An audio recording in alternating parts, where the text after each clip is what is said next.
Hi guys, welcome back to my channel. So today's video, I want to give you guys maybe like a strategy or some tips on what I did when I was applying to CRNA school and how I believe that helped my chances of getting into school on the first try. So if you guys are interested in that, stay tuned.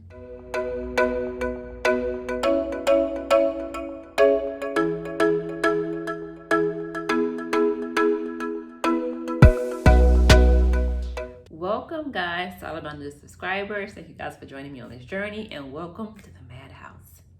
Okay guys, so today's video I want to talk to you guys about strategies for applying to CRNA school. So whenever I was originally putting together schools to that I wanted to apply, I had a spreadsheet of schools that were in all different states. I think I shared that video with you guys sometime last year, so it's probably in my archive somewhere. But anyway, I compiled a list of schools that I wanted to apply to. They were in all different states. But the closer I got to applying to CRNA school, I realized that for me to apply to like 15 plus schools all over the country is really inconvenient. And it's not realistic for me. I didn't want to be flying all around for interviews. And I didn't want to be moving across state lines. So I decided that I wanted to, so I decided on a region or a location that I wanted to be in. So my first tip for you guys is figure out where you want to live. Do you want to live in a certain state? And if so, what location in that state? Are you going to live in a certain part of the country? What part of the country is that? You need to narrow in or hone in on a location where you want to be. I knew I wanted to stay in Florida because I was already certified. Registered or licensed as a nurse in Florida, so it was just easy. In Florida, South Florida is just what I know, so I knew I wanted to stay somewhere around Orlando, Tampa, or Miami area. So I focused on schools in that area. So the second thing you guys need to do is figure out if you want to do an integrated program or a front-loaded. Front-loaded is what I'm in now, which is you do all your didactic, or all of your classwork. You do that the first half of the schooling, and the second half is your clinical. So my first 4 semesters are going to be all classwork with some observation days here and there, and my last 5 semesters would be all clinicals. So that was what I wanted.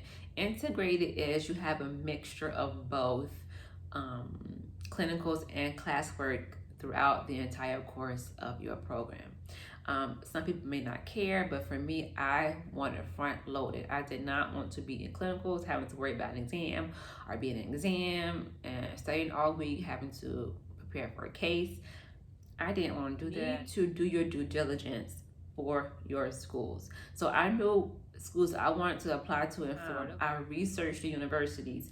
I talked to admissions counselors. I asked for statistics. I went and toured campuses. Do your due diligence for the schools that you want to apply to, because some people have this mentality or this idea that they're just going to apply to schools and wherever they go, they get in. Some people care about like attrition rates or whatever you say, some graduation rates, pass, fail rates. That really wasn't my concern. At the end of the day, once you start graduate school, regardless if it's nurse practitioner school, regardless if it's CRNA school, education, whatever you go to school in, you're going to be teaching yourself anyway, period. So pass, fail, wasn't really my concern at that point. I mean, I didn't feel like it was relatable. However, my focus was, okay, I see what your website says about your requirements, but what are the stats, or what were the stats for the last cohort that you accepted? For example, their website may say a 3.2 GPA, but the average class GPA that they accepted was a 3.5. So like, I see your requirements online, but I want to know who you are accepting. Like, what does your average accepting student looks like? So that way I can know whenever I'm comparing myself to what you just admit it, I can size myself up and look at my chances. So that's what you need to do. So do your due diligence. Not only asking the school about their stats, but also using social media. Like reach out to people who are already in that program that you want to attend and get their opinion on it. I think that is a great way. As part of my interview, I requested to speak to students, and so they went and found students for me to talk to and ask questions, and gave us a private area to talk to away from the admissions committee. So do your due diligence, research your schools. Don't just go out here like a madman and apply to whatever school you deem fit without doing research on it. And then what you also want to do is when you compile your list, be strategic, okay? Like this is your future. Don't compile a list of all top universities because you're selling yourself short, right? Because well-known universities, yeah, they have 45 seats, 45 seats per class, but they're well-known.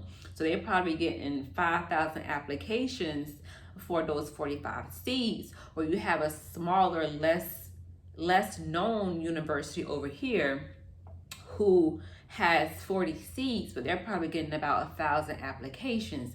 Like there's a difference. Both schools are accredited. Both schools can give you what you want. I mean, so don't sell yourself short. So what I'm saying is, whenever you're compiling your list of universities that you want to apply to, have your top school now. Don't sell yourself too short. Have your top school, but as you go down that list, your chances for getting in should become greater and greater, right? So your top school, you say, okay, my top school, I have everything that they're asking for. It may be like right on the borderline, or it may be slightly above, but I have whatever they're asking for. But as you go down that list to that last school on that list, it should be like, okay, I have more than what they're asking for.